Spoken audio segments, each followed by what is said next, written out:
Hey everyone, and welcome. Today, we're jumping into the Vedic age of ancient India. Now, this was a nearly 1,000-year period that didn't just shape a civilization, it completely remade it. And it left an echo that, believe it or not, we can still hear today. So, to really get this, we have to start with a big question, one that really gets to the heart of what we're talking about. Where did India's ancient social structure, the one many of us have heard about, where did it actually begin? Well, the answer is kind of fascinating. It's in the story of two completely different societies that somehow existed within the very same historical age. Okay, let's get our bearings with a timeline. We're talking a huge stretch of history here, from 1500 all the way to 600 BCE. But the date you really need to circle in your mind is 1000 BCE. This wasn't just another year, it was a total fault line. It's what separates the fluid, early society from the rigid, structured one that came roaring in right after. Right, let's start at the very beginning, the dawn of the Vedic age. To wrap our heads around this era, we've got to look at the building blocks, the people who lived then, the texts that give them a voice, and the core ideas that basically organize their entire world.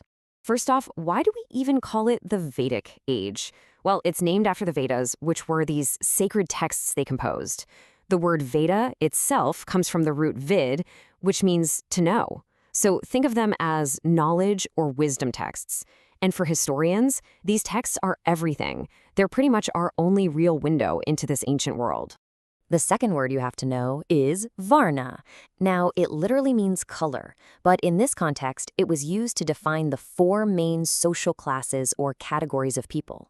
And trust me, understanding Varna is absolutely key, because the story of how it changed is basically the central story of the entire Vedic age. So, how did all this stuff actually play out in real life? Let's jump into that first half of our timeline, the early Vedic period. And the best word to describe this time? Fluid. Everything was in motion.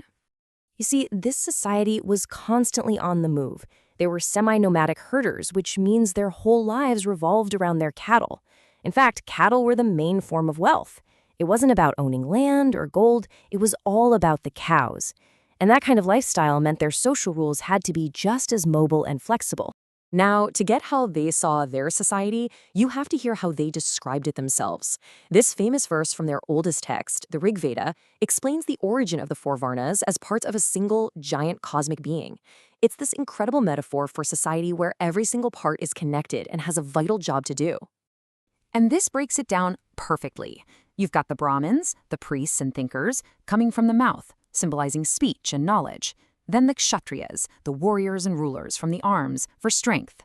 The Vaishyas, the merchants and farmers, from the thighs, the support. And finally, the Shudras, the laborers, from the feet, the foundation holding everyone up. But, and this is probably the most important thing to remember about this early period, your Varna was not a life sentence. It was based on your job, what you did, not who your parents were. People in the same family could even belong to different Varnas.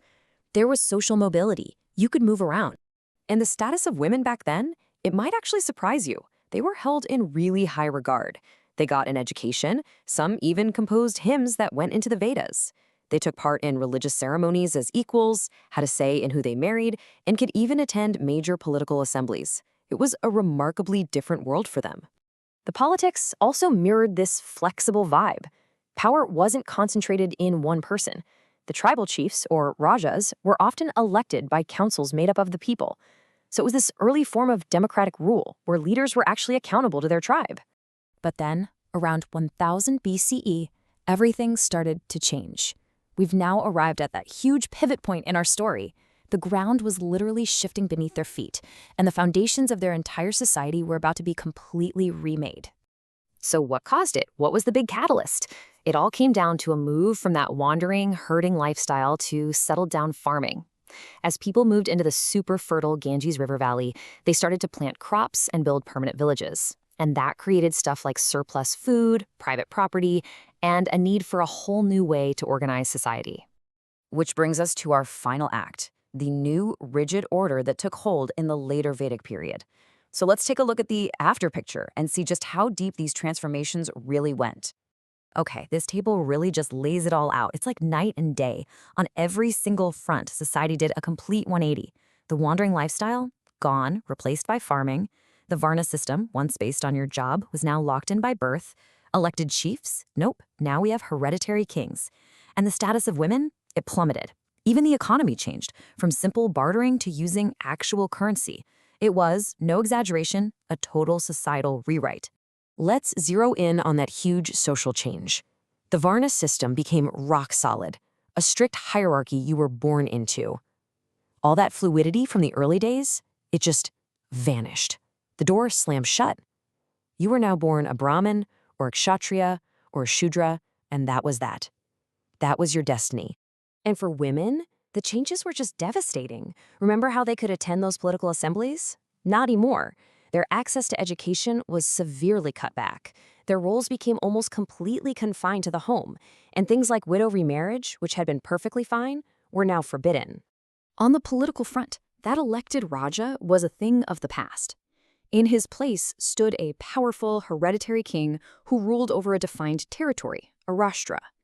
And these new kings took on massive titles like Maharaja, Great King, and held these enormous, elaborate sacrifices to prove and cement their absolute power. So, okay, why does a shift that happened over 2,500 years ago still matter to us today? Well, in this last part, let's explore the incredible legacy of the choices that were made way back in that later Vedic period. Here's the most crucial point. That rigid, birth-based Varna system from the later Vedic period, it created the blueprint, the foundational framework for what would become the caste system. This structure went on to shape and stratify Indian society for thousands of years, affecting everything from what job you could have to who you could marry. But the legacy isn't just a social one. The cultural and philosophical ideas that came out of this period have been unbelievably durable. The Vedas themselves and core concepts like dharma, your duty, and karma, your actions, are still foundational pillars of Indian thought and culture even now. And that really leaves us with a final thought to chew on. The story of the Vedic age is this powerful reminder of how a society's entire structure can be totally remade by shifts in things like technology and the economy. And it makes you wonder, doesn't it? How much of our own world, our own opportunities, and our limitations are shaped by frameworks that were put in motion thousands of years ago.